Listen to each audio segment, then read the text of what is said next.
Okay, we're going to get started. Welcome, everyone.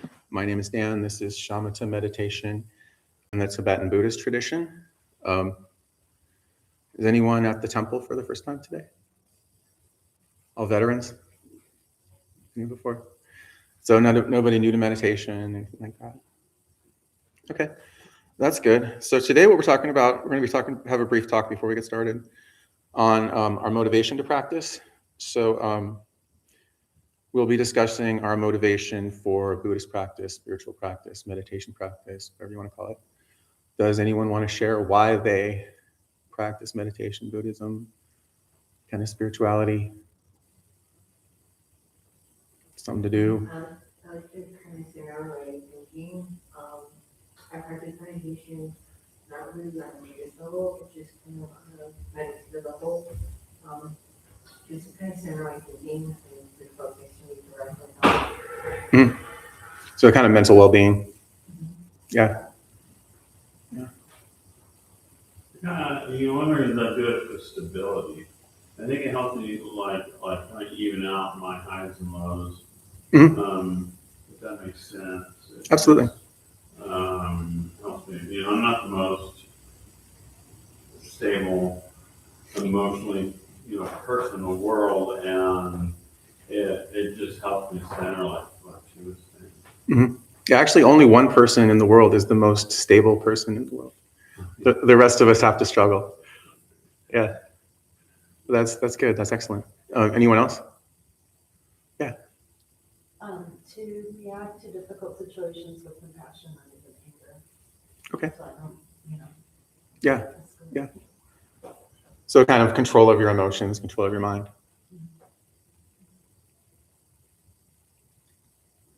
Okay.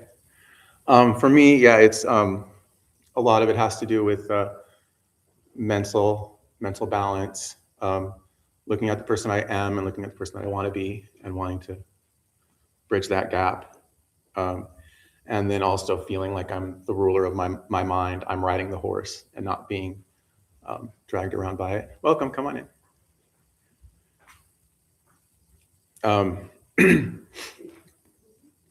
But also notice that all of your motivations were directed, except maybe one of them, to develop compassion. All the motivations were directed towards yourself, helping yourself, benefiting yourself. And there's nothing wrong with that. But today we're talking about one of the preliminary practices that they practice in Tibetan Buddhism called cultivation of bodhicitta. And in Tibetan Buddhism, the way that it's worded, the way they phrase it, and this is for monks and nuns, is you're going to find enlightenment for yourself so that you can lead all other sentient beings to enlightenment. Or you'll also hear it as find enlightenment for yourself for the benefit of all other sentient beings. So it's nice in the sense that you are still working on yourself. But what you're doing is for your own benefit. When you sit down to meditate, you're saying, okay, in doing this meditation, I'm not just doing this for myself, I'm doing this to benefit everyone. So this motivation helps to avoid two extremes. So one extreme is, does anyone ever get into a selfish kind of state of mind? Maybe you've got a lot going on and you're really just only thinking about yourself. Like right now I've got some medical issues and my cat's like, hey, I still exist. But you have so much to deal with or whatever that you just get into that mindset of, it's all about me, or maybe that's just how you are. Or you're only concerned about your tribe, the people close to you, the people that matter to you, and they probably matter to you more because they give you more. So that can be a kind of form of selfish. So this is a fault called self-clinging or self-cherishing, and it's one of the root causes of suffering. It falls under the category of delusion, where in the Tibetan system, aversion, craving, and delusion are the roots of suffering. So the Bodhicharya Avatara, Guide to the Bodhisattva Way of Life, which they actually are studying, there's a book study for this very book downstairs, says all those who are unhappy in the world are so as a result of their desire for their own happiness. all those who are happy in the world are so as the result of their desire for the happiness of others. And this is also supported by scientific research. I'll let you guys do your own internet searches. You But- repeat that first, the first phrase you said. From the quote, Yeah. yeah, all those who are unhappy in the world are so as a result of their desire for their own happiness. Oh. And then all those who are happy in the world are so as the result of their desire for the happiness of others. So it's like, it's saying it's flipped. People who are concerned about themselves are unhappy. People who want the happiness of others are actually happy. So it's kind of counterintuitive there. And there's plenty of scientific studies that also show that selfishness is counteractive. That by being selfish, you actually make yourself miserable. Especially if, your selfishness means you don't care about anyone else. And you're just grabbing, taking for yourself.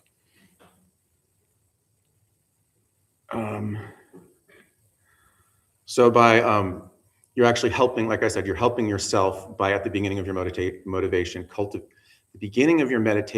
cultivating the motivation to do your practice for the benefit of others. Now there's also, okay, so does anyone ever get into a selfless mindset where you want to escape your own problems, so you run around trying to help everyone else because it's kind of a nice distraction from maybe something that you have going on in your own life? I'm not seeing any hands, but I can tell by the looks on your faces. So you could even put off your meditation practice, your own spiritual practice, because you've got so many things going on that you're trying to do for other people. I don't have time to meditate. I'd rather, help someone.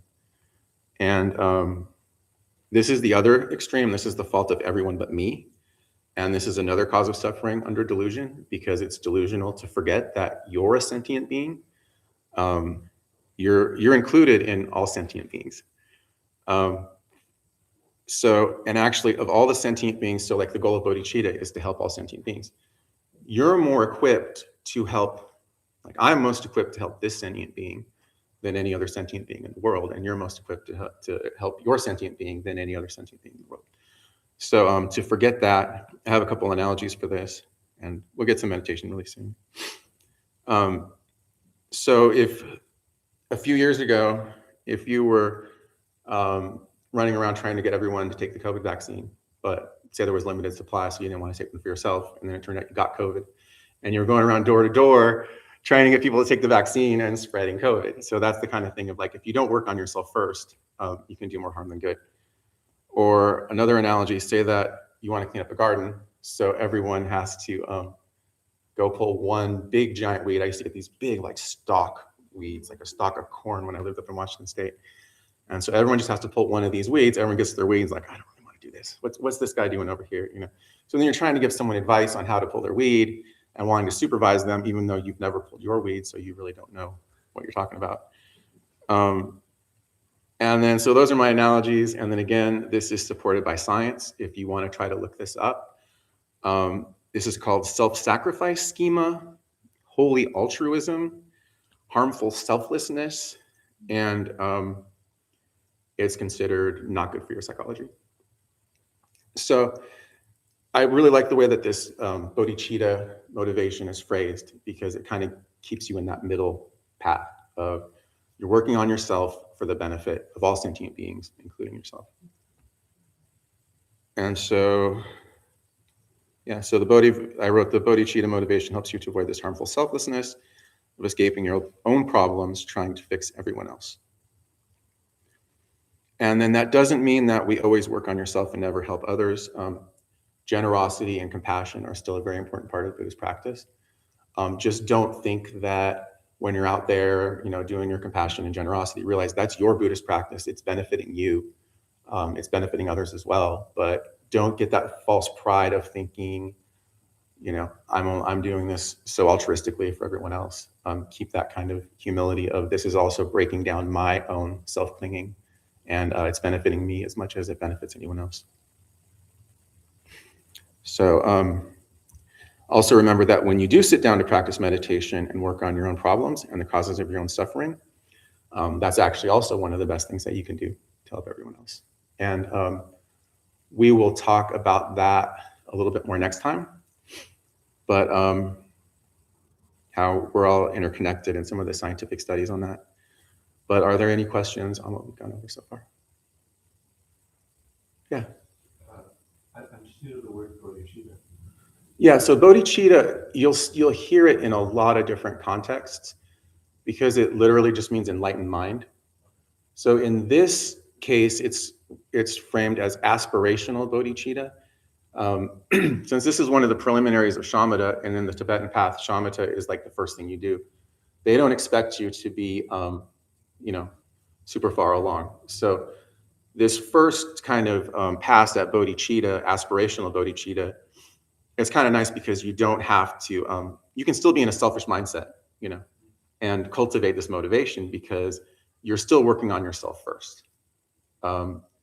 You're really just, it's kind of like how we also at the end of class will transfer merit to everyone. It's just kind of like you're kind of dedicating your practice to everyone. You're realizing that you're doing this not just for yourself, but for everyone else. I think that can actually be uplifting and give you some enthusiasm to just realize that we're so interconnected and that, the people in your life will benefit. You might work on yourself a little bit, react more kindly to people, and then someone that you just, smile at versus flip off as you're walking down the road could change someone else's whole day. And so it's the same practice you were doing before. You just do it with the realization that, hey, this is benefiting everyone. It's benefiting the people I care about. It's benefiting the people I don't ever really think about. It's benefiting the people that I don't care about. We used to do motivation reflections in this class, and I did one where I said, okay, think of your worst enemy, and what if your Buddhist practice motivated them to change their life and become a good person? Would that make you not want to practice because you knew you'd be indirectly helping them? or would you actually go, okay, if I could change them into someone good, what would be the harm? So even the people that you don't like might actually be affected in a good way by, and I want to get into our meditation, but there are some analogies I've heard from Tibetans that talk about that, how enemies became friends over one person being kind and consistent in, the kind of Buddhist compassion, and the other person came around. And so thank you for the question. Okay, so now we're going to get into our meditation for today. So the first thing that we're going to do is, one thing we're going to have to do in this meditation is focus our attention versus relaxing our attention. So when we did this last time, I said focusing attention was like if you're tired and you're driving your car, you have to really focus your attention. So you guys all know how to do that already. And relaxing your attention is kind of like sneaking into a hot tub. But I found these analogies that we can do if you want to close your eyes and just kind of, because those aren't maybe direct enough. This might help you actually connect to focusing your attention and relaxing your attention. So if you close your eyes, engage your imaginations, and just imagine that you have a needle with a little eye hole in it, and then you have a thread, and then the thread is straight. You don't have to imagine your hand holding it. It's just kind of like a magic thread you can move with your mind. And then just very carefully and slowly move that thread through the eye of the needle, curve it up, tie it around, and cinch it. So in doing that little exercise, you were just concentrating your attention, concentrating your mind. Now we'll do another exercise for relaxing your attention, relaxing your concentration. Say that, just pretend you're a bird that just jumped off a ledge and you're flapping your wings really hard. You're like an eagle. And you're in this kind of narrow canyon and you're flapping your wings really hard to maintain not falling toward the ground. But then a gust of wind comes up and you just open up your wings and just sort of hang there. And you're still flying, you're still maneuvering through the canyon, but with that nice relaxation of not having to flap and just the wind beneath your wings. So you can open your eyes again. I thought that might be a better way of introducing you to those concepts.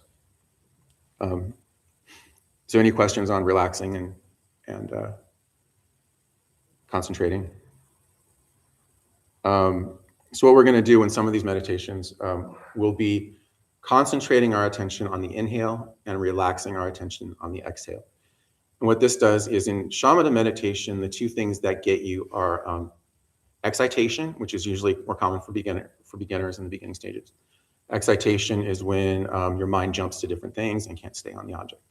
So the relaxation helps combat that. But then you can also get too relaxed, where you fall asleep, or you're not clearly focused on the object. And so that concentration helps you stay clearly focused on the object. But if you focus too hard, then all of a sudden your brain will jump off of it. So we're constantly going forward and back. It's kind of like a little bit of gas, a little bit of brake. And we're going back and forth, back and forth. So the next thing that we have to do is the meditation object today is space. So we're going to start with empty space. And in Theravada meditation, they have something called the limited space casino, where you actually make something with a hole in it. Didn't have time to make one for everyone, so we're just going to put our hands up like this. You guys can go ahead and do this now. And as you're holding your hands up, imagine there's like cellophane covering your hand, and focus your attention on that cellophane. Your vision might split. You might have double vision past it, but don't look at anything past it. Just focus your attention on that cellophane.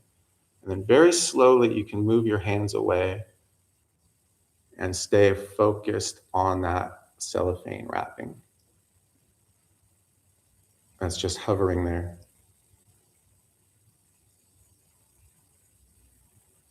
So as you're doing that, you're actually focusing on empty space as your meditation object. Now we're going to do it again. This time, you can think of it as like either a thicker space, having some depth to it, or like a thick piece of glass, like a lens. And we'll do the same thing again. Only this time, concentrate your attention on the inhale, and then relax your attention on it on the exhale.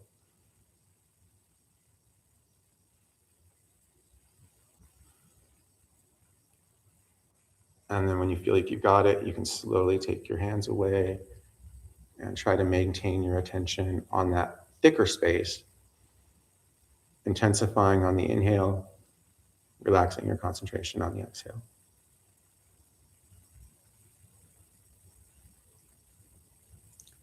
So as you might have guessed, we're going to keep making this bigger.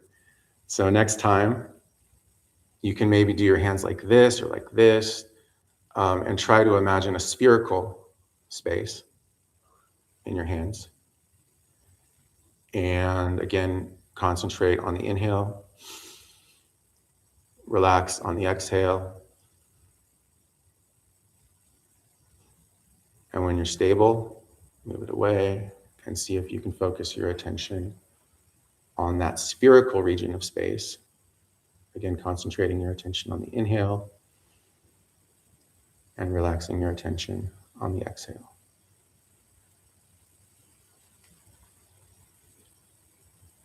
So how's everybody doing so far? Are you guys connecting to the empty space at all, or not so much? Not so much?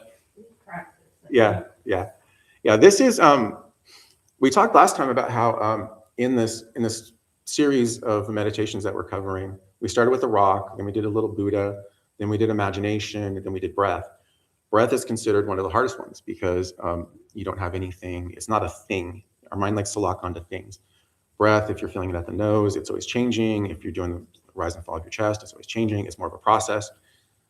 So this is the only one that's a little bit more challenging than the breath, because you kind of have to get used to locking on to nothing.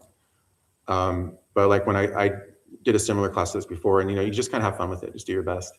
And it's not going to hurt you to not do it perfectly. And again, it takes practice. Unfortunately, this is only an hour class, so we have to move through this kind of quickly. Otherwise, we could spend 10 minutes on each of these steps and get you some more practice. But we got to push through. So next thing that we're going to look at, so that's all empty space. Now we're going to look at pervading space. So there's a space right here, and I move my hand through it, all the air gets pushed out. But the space itself can't be affected, it can't be harmed. One analogy I like for this is like a movie screen. Whatever you project on the movie screen can't hurt the movie screen. Bombs going off on the movie screen can't make the screen damaged. People crying and being sad can't make the movie screen sad. So it's the same thing with space. Space can't be affected by anything that moves through it, but it's like the three-dimensional movie screen that everything appears in. So with pervading space, you're looking at a space that has stuff in it and seeing the space around it and the space that permeates. So what we're going to do for this is, you guys need to be careful. Hold your arms out like this, and imagine now that this crystal ball is like this is the bounds of it, and it goes out of your periphery vision and surrounds everything that is in your vision. You might want to lift your gaze up a little bit so you're not digging so much into the floor. And yeah, you don't have to keep your hands up at the point that you get the shape of it. But then let your attention fill that whole space of everything that you can see.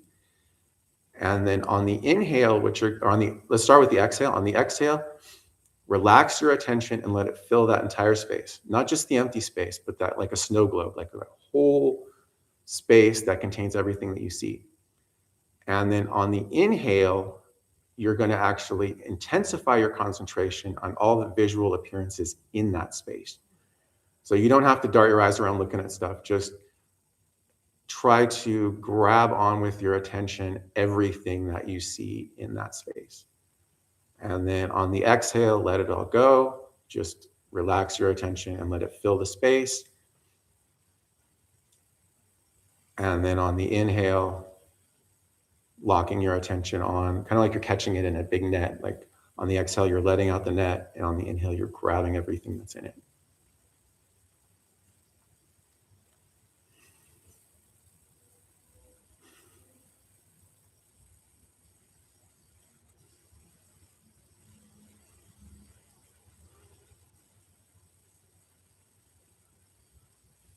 So how's everybody doing with this?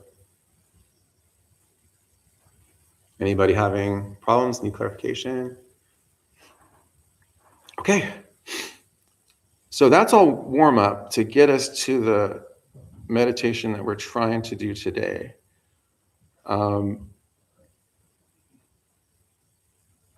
So here's another question for everyone. Like for me, I experience my mind as like in my head.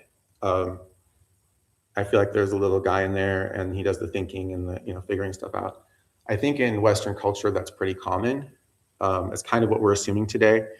But actually, some cultures, like this is where their thoughts are, this is where their mind is, this is where their center is.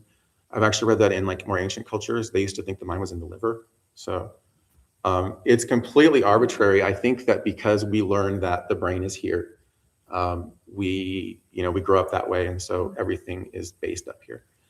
But does anyone in this class not see it that way? Does anyone have their center here? I usually do have everything right here. That's great. How is that for you? It's good. Yeah, you're probably more emotional. Yeah, Yeah. but more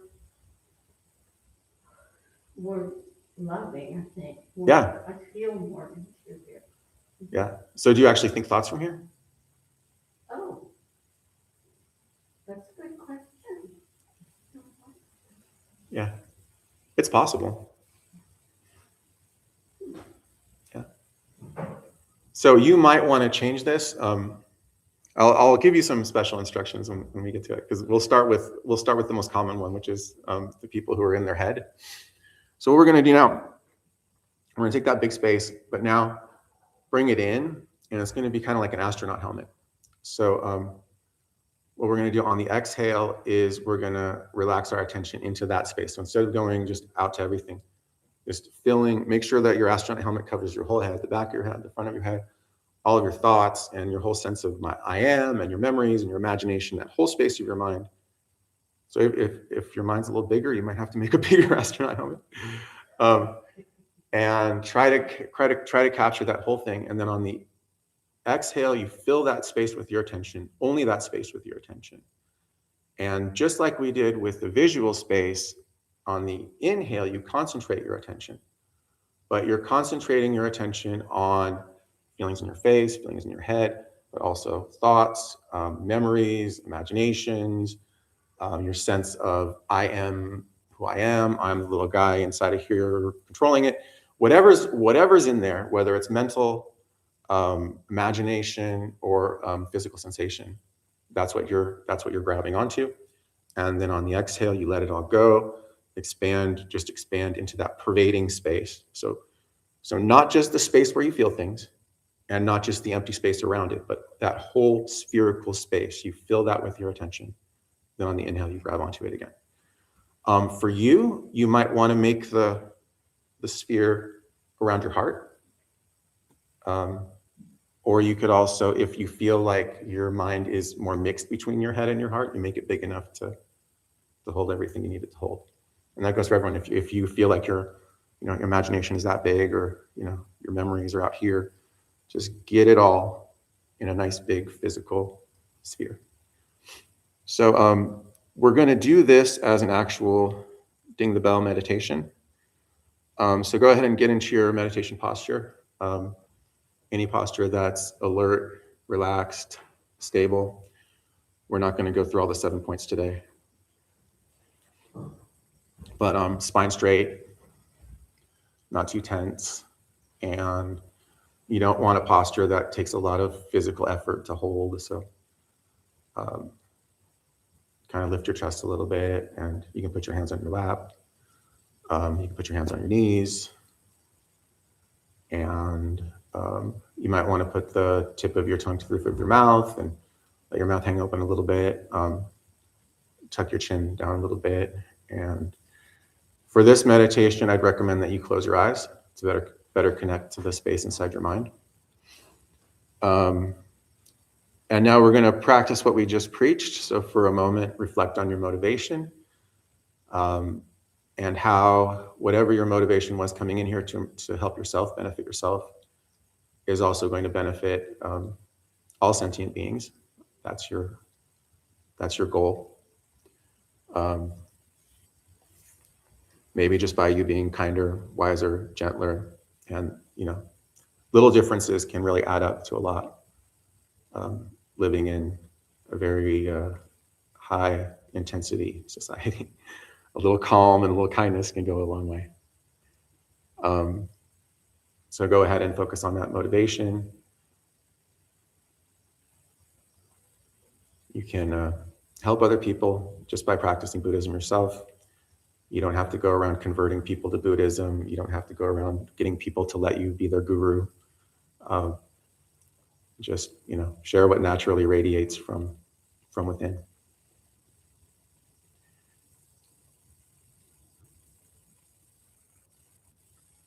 And so now you can relax your body, just breathe naturally. In a moment when you do the intentional inhales and exhales, you'll want to breathe intentionally and slowly. But for now, just let your breathing relax, let your mind relax, let your attention relax. For the next few moments, you don't have to do anything, you don't have to think about anything.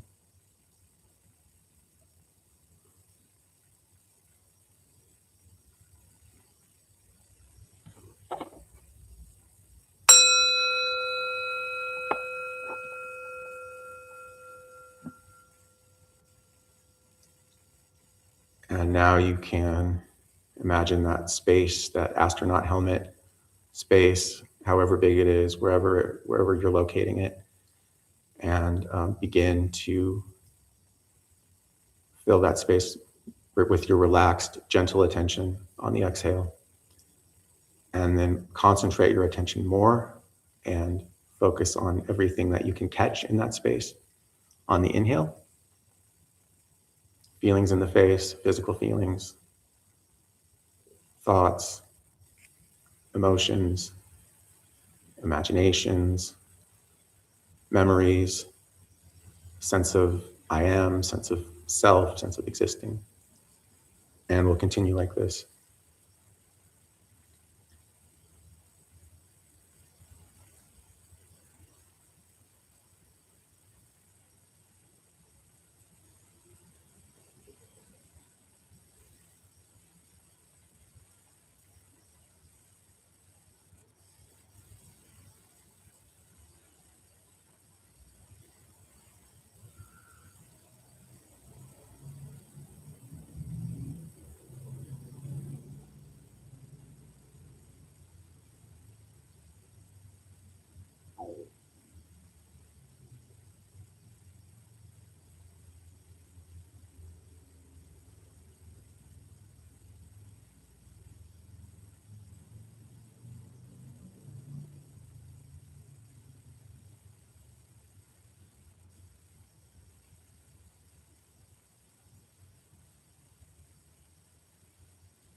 If you've been distracted, come back to the meditation.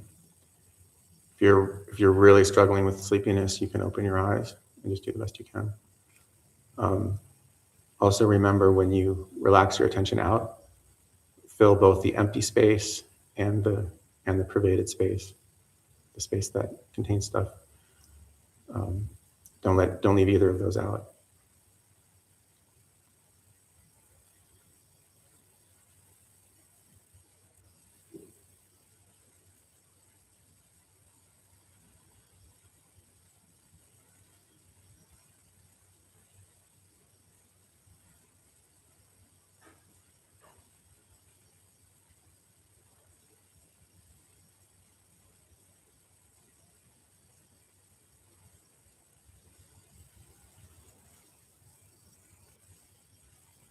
And even when you intensify your concentration on the contents of the space, try not to lose that spherical shape of your attention.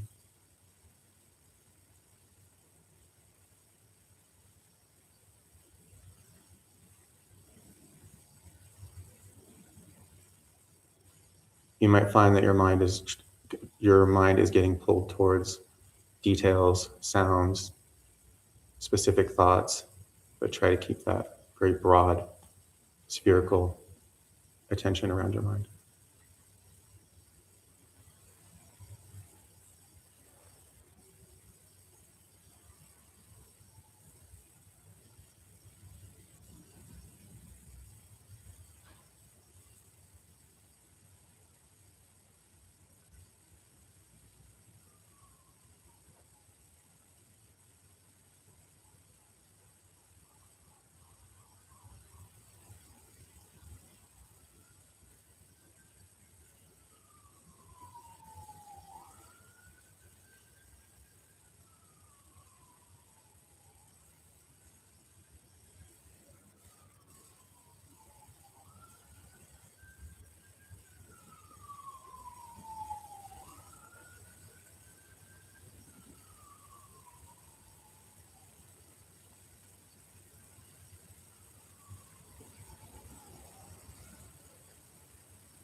And when you intensify your concentration on the contents of that space, don't let any of your mind get a free pass.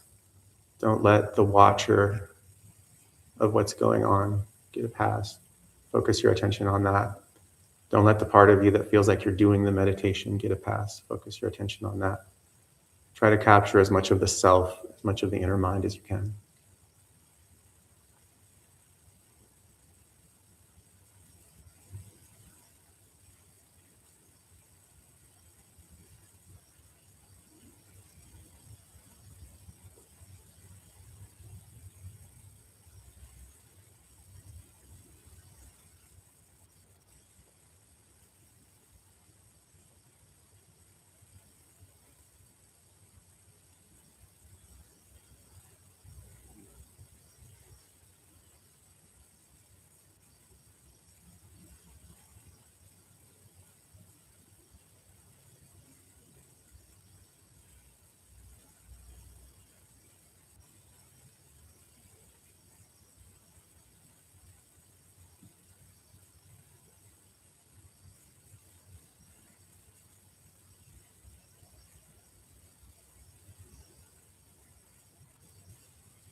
You guys can open your eyes, move your head around a little bit, stretch a little bit.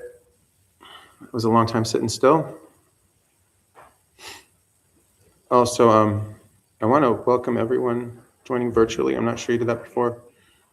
You can type in your comments, questions into the chat box, and I will try to answer them. How did that go for everybody? Big smile? Yeah. I ended up putting myself like in a snow globe. Okay, so around your whole self. Yeah, because sometimes perception is like in the body, Mhm. that's fine. But then Absolutely. in other situations, it's not just here, it's Mhm. environment. So, Okay. yeah, it's like a snow globe. Absolutely. So then you were focusing on the feelings in your entire body. Mhm. Did you feel like that pulled away from being able to focus on? It felt like it all just like, I just like expanded out. Yeah. Yeah. Cool. Yeah. Did you find it relaxing? I love it. Did you find? So you said it expanded out. Mhm. Because what I find is it's the same shape, There. but it feels like it's getting bigger. Right, yeah. Yeah. I mean, I expanded out. Not with like not physically No, expanding, not here. not expanding it to the point where like you're taking in the chair and you're taking in the next cushion, but the same space of this feels like it's getting bigger. Yeah, I have that experience too. The universe is currently expanding. Yeah, you're the center of the universe, and it's just expanding from there. Yeah. Yeah. It's a big bang. It's excellent. Really, really blissful. Thank you for your feedback. Anyone else? This is just a surprise to me, but as you describe the things the spirit should encompass, Uh-huh. I realized then that it was in my gut more than my heart or head. Yeah, That I feel like a lot of my sense of who I'm about comes from. that's excellent. There. Yeah, it's funny because I can only convey things from how I experience them. Right. But it's really interesting that you can go from two extremes. You can assume that nobody sees things the way that you do. I think we make that mistake a lot when we really have a lot of common experiences. But the other mistake we can make is thinking, oh yeah, everybody puts themselves here. Everybody thinks the way that I do. I was talking to my mom once because she has a hard time going to sleep, and I just always assumed that she had the same like yada yada yada of verbal, but she was telling me that when she lays on sleep, she actually sees words. I was like, wow, that's really cool. Like, I would almost find that fun, but it's really interesting how different all of our minds work, and so to discover something like that is good. Did you find it relaxing, difficult? It was, yeah, relaxing is what it was. Mhm. It just felt, it made more sense in that moment. Okay. There's in my head. Yeah. It's like, okay, well, hey, listen, I'm not in charge of the show, so I figured I follow that instinct. So you ended up making the bubble a little bigger. Yeah, it was like a snow, like your snow, but it did start from here first. This was the center? Yeah, it started from here. And then going around. Yeah. Okay. That's an interesting time. That's great. That's good feedback. Thank you. Yeah. I just found that it was honestly easier to focus on the breath with that as like the, I guess, visualization, or like, I don't know exactly what the word is for it, but like sometimes in meditation I find it difficult to focus on the breath. Like I find myself losing it like again and again and again. But this actually was like easier to stay with. Okay. So you had a bigger globe too, or were you focusing on the breath in here? No, and not even like, I wasn't even really focused on like the physical sensation of the breath necessarily, but like on the inhale, focusing. Oh, right. Okay. Yeah. Yeah, because it's synced to your breath. Yeah. Right. A lot. Yeah, that's just something that I noticed. Yeah, we got that feedback last time too, that people found it a little easier to concentrate. That's why I love this. This is probably my favorite shamatha meditation, because there's just something about grabbing onto it and releasing it, that just kind of like takes you more calmer. Any other comments, feedback from the further back rows? I noticed for me that it was kind of expanding, but I would have it off, but I feel like there's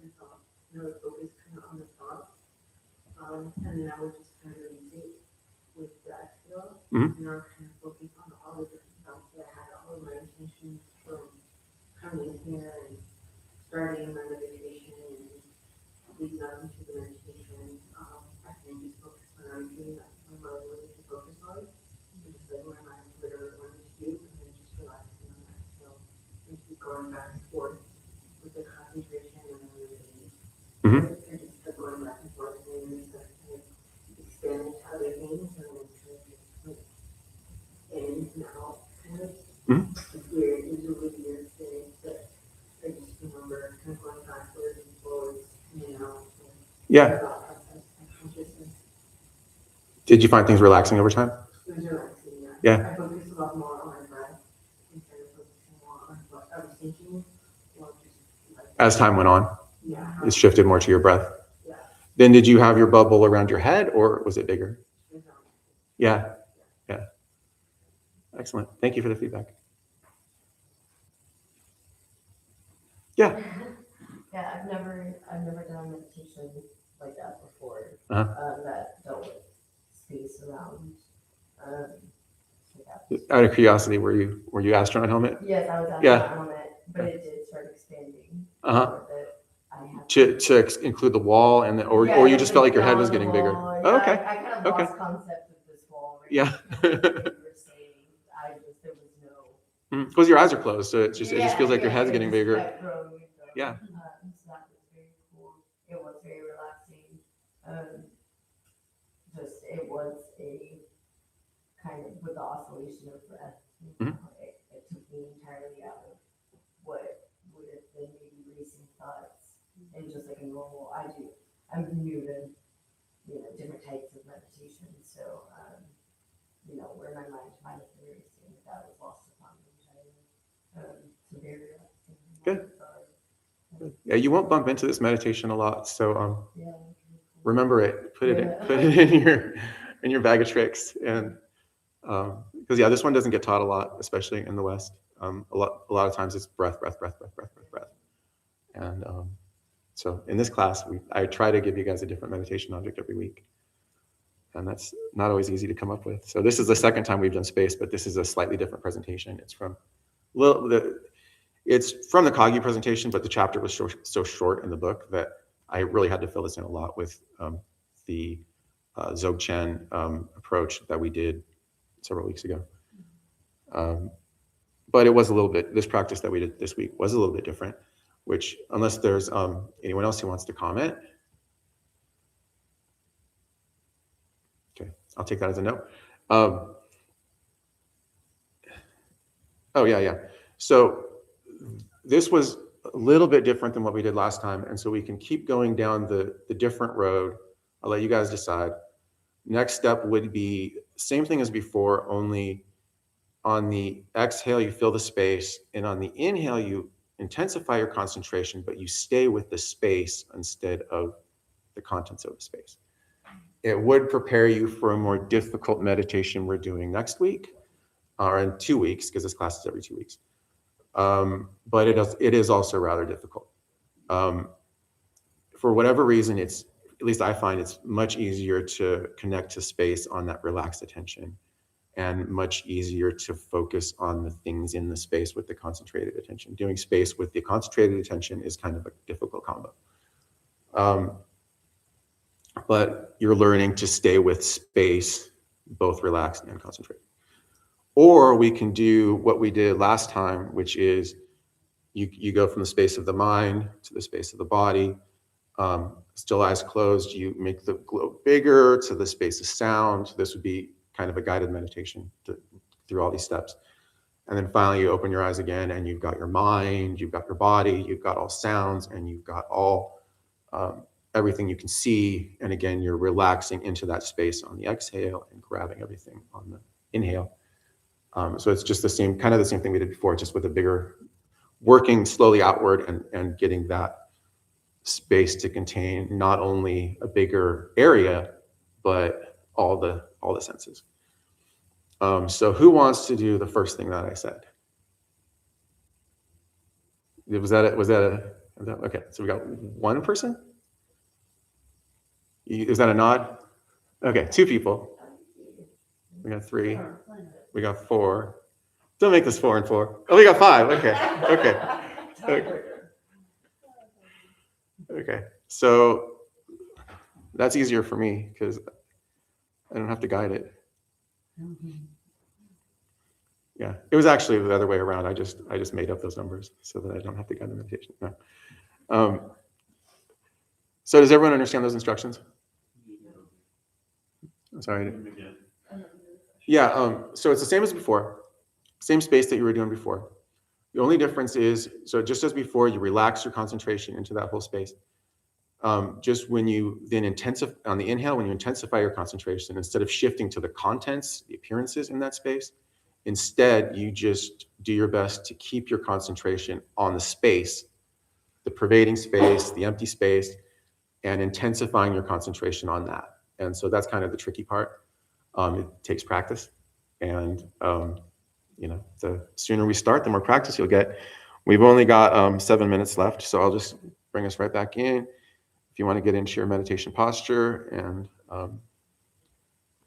start, you're going to be closing your eyes the whole time, most likely. Unless you're sleepy, then you should try with open eyes. And we'll jump right in.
And of course, with your focus on just the space of the mind and mental contents and everything else, it doesn't matter what's going on.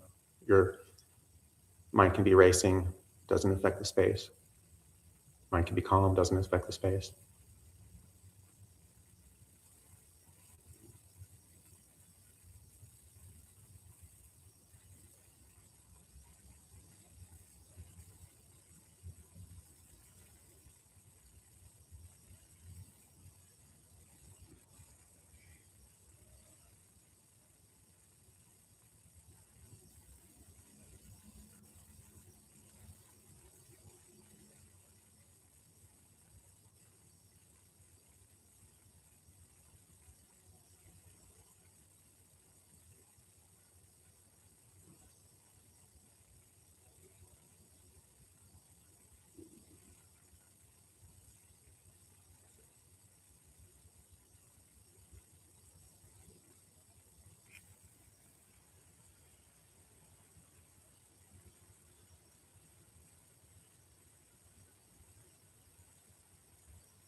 And if you're getting too relaxed and starting to nod off, you can open your eyes. Or you also might want to try opening your eyes just a sliver to let some light in. That way you can help you stay awake without being distracted by everything around you.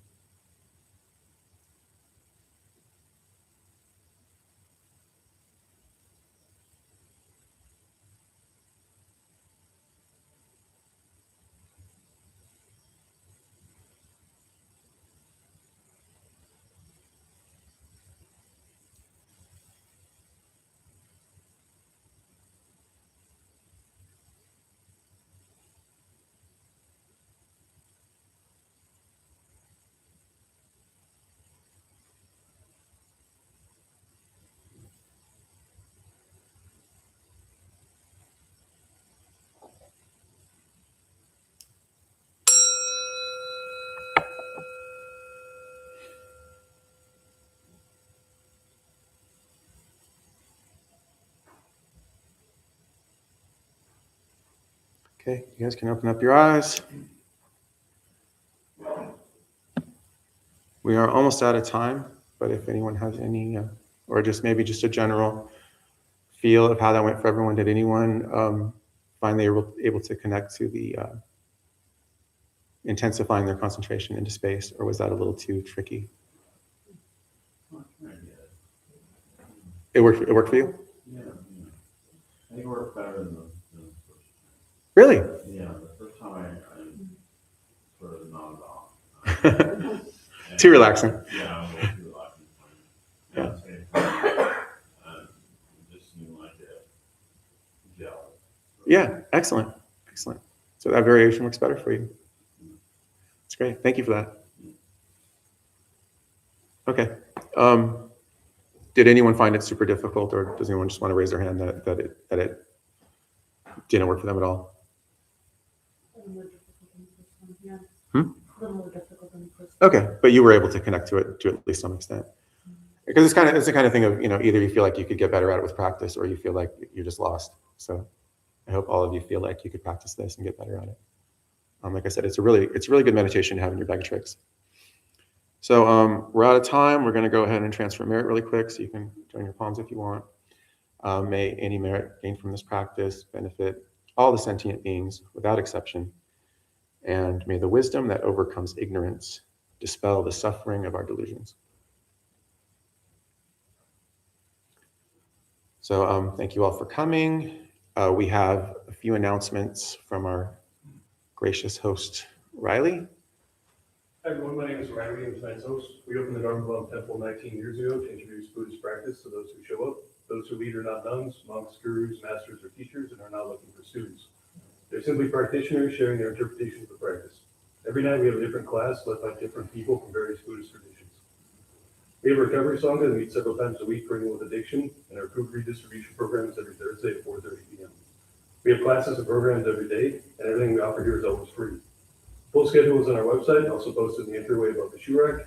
And we have a lending library. If you see a book you like, feel free to borrow it and bring it back whenever you're done. And please straighten your seat or cushion before you head out. Thank you for being here. We wish you well. Hope to see you all again. Thank you. Thank you. Thanks, everyone. So next week, 1 week from today on Thursday, will be Tonglen, led by Michael Gordon. And then a week after that, if you guys want to do the next level of this, we're actually going to be dropping the meditation object and going into, so it's a little bit of a trickier meditation, but if you found that this was interesting, you might find the next one more of a challenge. So hope to see you guys, and have a great night, guys. Thanks for coming.